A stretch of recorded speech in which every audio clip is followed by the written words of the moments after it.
This is the demo video for the Medicare Supplement e-application. We're going to start by running a new Medicare Supplement quote, and I'm going to walk you through how you would start a new Medicare Supplement e-application. So we will need to run a brand new fresh quote. We can either select a client from the dropdown or enter the client's information here, and then selecting their age, gender, tobacco status, how we sort the results by, and the plan type, as well as the effective date and the household discount. We'll go ahead and hit Get Quote. And we'll notice that any of the carriers that have the e-application tied to them have this Apply Now button listed here. So that's what we would like to select, is the Apply Now button. I'm going to do an example for United World Life Insurance Company. So I'll select Apply Now. And if it's the first time you're doing an e-app for this state, for this carrier, you will need to validate yourself by entering your first and last name, as well as your NPN and your writing number. So because I've done this application before, it remembered me. So today I'm going to be David Perlberg, and you can see my producer number automatically populated here. You can also see that everything I entered, so the plan type and the fact that they are a female, 65-year-old, non-tobacco status, pulled into the application, so I don't have to re-enter that. I can also see the plan premium. We'll go ahead and select our underwriting type. I'll do an open enrollment example today. We'll enter our date of birth and our Medicare Part A and Part B effective dates.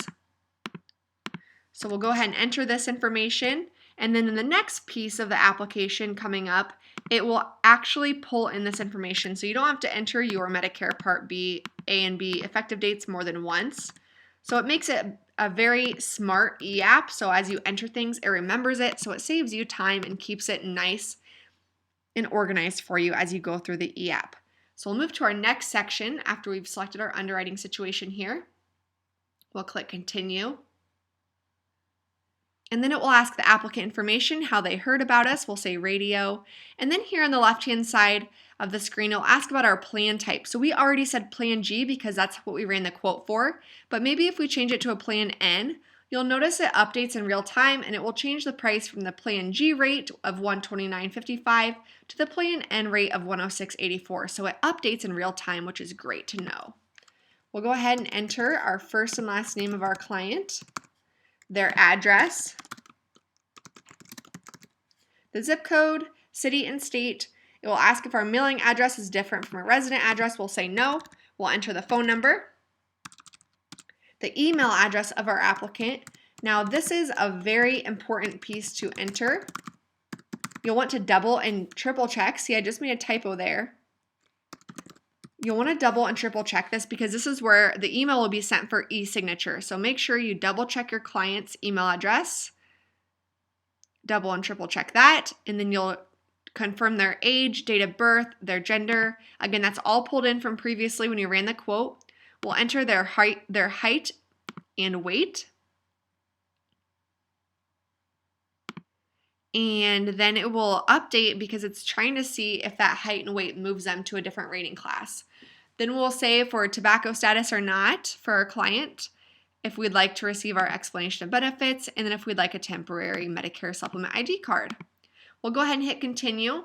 You'll notice on the right-hand side of our screen, we get a green check mark when the section is completed and in good standing. And if there's a section we still need to complete, it is yellow with an exclamation point, meaning that it's incomplete.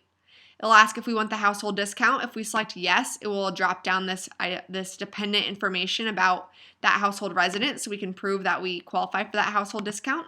We'll say no. We'll go ahead and click Continue. And next we'll move to the Medicare information screen. And just a little thing to point out, as you hit the Continue button, it will take you to the next screen and save what you have so far. So you don't have to worry about saving. As long as you hit the Continue button, it saves the previous screen. But if you want to jump to any other section, you can just click on the section here on the right-hand side. You don't have to hit Continue or Previous through the entire app. You can always jump to a section by just clicking on that section. It'll ask if we're covered under Medicare Part A or Medicare Part B, which we already entered earlier. It'll ask if we're doing an open enrollment period. And if we have enrolled in Medicare Part B in the last 6 months, we'll answer those questions and click Continue.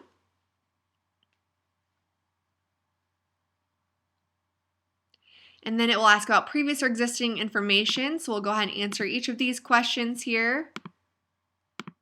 We'll click Continue. Again, as we click Continue, it saves everything we've entered so far to this point.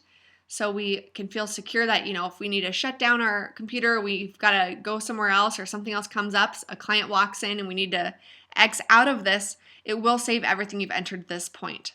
It'll ask if it's for a wet signature, we'll say no. We can choose if we want to do an automatic bank account withdrawal from our checking or savings account. We can also search for our routing number, and then it will pull up our bank that's associated with that routing number. We'll enter the account number and the first name shown on our account, last name shown on our account. And then we can choose if we want a direct bill going forward or automatic bank account withdrawal. Let's say we'll do a bank withdrawal. Then we can choose the day that it comes out. So maybe we want it to come on the 1st of every month. We can select that and then hit continue. And you can see that we're almost all the way through the application. So it's a very quick and easy process to do. We can choose where the policy is delivered. We want to say that we've accurately recorded the information, that we've interviewed the proposed applicant, and then we can add in any notes to underwriting or upload any documents such as a notice of termination or evidence of insurance, and we can just choose the file and upload it directly here. Once everything's been filled out, we'll go ahead and click Verify Application, and then it will be the time where we review and lock the information, so that way nothing can be changed without notifying the applicant, so that way we know everything is good to go. We'll do a double check of all this information. We see that we have green sections, that means that it's complete all the way through, and we can always go back in and edit the section if we see something that we need to change. Once we're done here and everything's verified, we'll do a lock and e-sign. Now, I don't want to actually submit this application today because it's just an example, so I will go ahead and explain what would happen next. So with the lock and e-sign, we'll go ahead and click that, and then it would be emailed to the applicant based on the email we entered previously. So if we go ahead and if we would do that, an email will be sent to our applicant that says the agent's name is requesting an email signature for this application, and it will include a verification code and a link to sign. They'll go ahead and click that link to sign and enter the verification code, and then I'll take you to where you would go next. So you'll want to go to View Applications, and this will show us any applications that are currently in progress or that have been submitted. So this is the one we just did today. We can see that it's incomplete because we did not complete it, but it will say awaiting applicant signature once the email signature has been sent to them. And then once they sign it and it's been submitted, it will be green and it will say submitted, and it will actually populate a policy number for you. If you want to go back to an application you've already started to complete it, you'll click edit. And if you want to remove any applications from here, you just click the delete button. All of these applications will be submitted directly to the carrier, and you can always check on the status of this application by tracking the policy number that it populates here for you on this e-application dashboard. So in order to get to this e-application dashboard that we're currently on, if you ever need to submit or finish an application that's in progress, from the dashboard, you'll just go into e-applications, view active, and it will take us to that screen that we were just on. See, now we're back to where we were. So you can always search for an applicant based on their first and last name as well, and all of your applications will be listed here. Thank you for watching today's demo video of the Medicare Supplement e-application. I hope you have a great rest of your day.